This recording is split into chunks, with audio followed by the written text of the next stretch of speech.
5वें test match का दूसरा दिन, पूरा रोमांच मैं आज के वीडियो में लेकर आया हूं कि आखिर पूरे दिन हुआ क्या।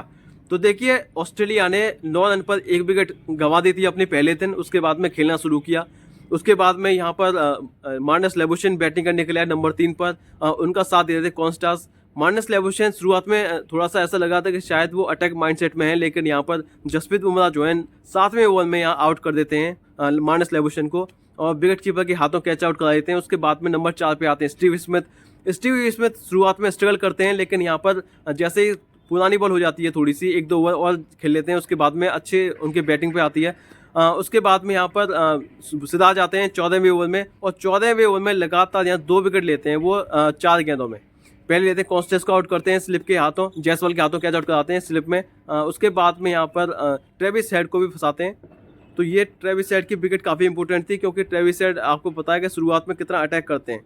जब अटैकिंग माइंडसेट से कोई खिलाड़ी खेलता है तो उसके बाद उसको बॉलिंग कराना काफ़ी मुश्किल होता है, क्योंकि उसका माइंडसेट इस तरीके का होता है। उसके बाद एलेक्स कैरी का विकेट जो मिला, शानदार शानदार गेंदबाजी कराई। तो यहाँ इस तरीके से माइंडसेट आप रखेंगे तो मुझे लगता है कि शायद इंडिया को फ़ायदा मिलेगा। तो यही चीज़ है जो टीम इंडिया के लिए सबसे कारगर साबित हुई है और ये पूरे दिन यही हुआ है। चौथी आप देखिए, स्टीव स्मिथ विकेट देख लीजिए आप, पिसिल कृष्णा ने जो बॉलिंग कराई है उसका उनको श्रेय मिला। और उसके बाद में एलेक्स कैरी की विकेट जो मिली, बोर्ड कराया उनको, क्योंकि शुरुआत में वो क्या कर रहे थे, उनके पैरों पे बॉल डाल रहे थे, लेकिन उसके बाद में थोड़ा उन्होंने लाइन और लेंथ चेंज करी। जब लाइन और लेंथ चेंज करेंगे तो उसके बाद में वो बैट्समैन थोड़ा सा स्ट्रगल करेगा और स्पीड भी बढ़ाई उन्होंने।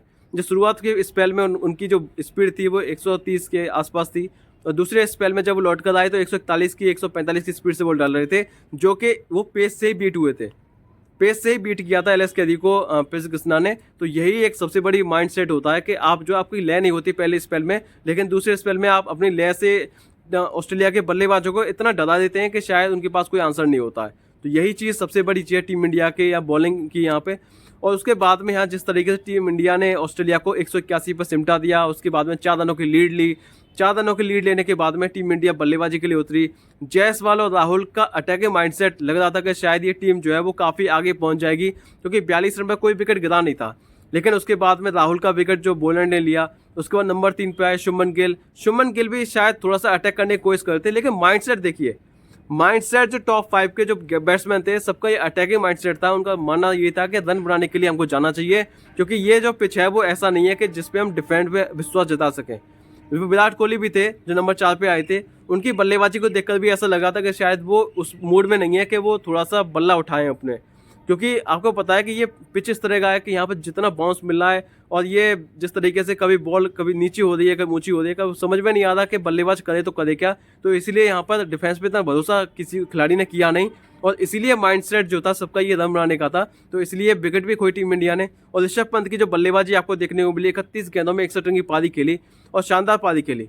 मैं कहूँगा कि शायद ये मैच डिफाइनिंग पारी भी हो सकती है, क्योंकि अगर मान लीजिए टीम इंडिया ने यहाँ से 55 रन और जोड़ देती है टीम इंडिया, तो मुझे लगता है कि 200 रन के आसपास अगर लीड हो जाएगी। और चौथी पारी में 200 प्लस रन का टारगेट चेस किया केवल एक बार हुआ है, यानी 2000 से लेकर 2024 तक सिडनी के ग्राउंड में 14 टेस्ट मैच खेले गए, जिसमें से केवल एक बार 200 प्लस रन का चेस हुआ है। उसके अलावा कोई भी रन चेस नहीं हुआ। 7 हार मिली हैं, 4 ड्रॉ हुए हैं। इस तरीके से यहाँ पर पूरा जो कारनामा मैंने आपको बताया कि सिडनी में 200 प्लस रन चेस करना बिल्कुल भी आसान नहीं है, और खासकर इस वाले पिच पर तो बिल्कुल भी नहीं है जहाँ पर इतना उछाल मिल रहा हो।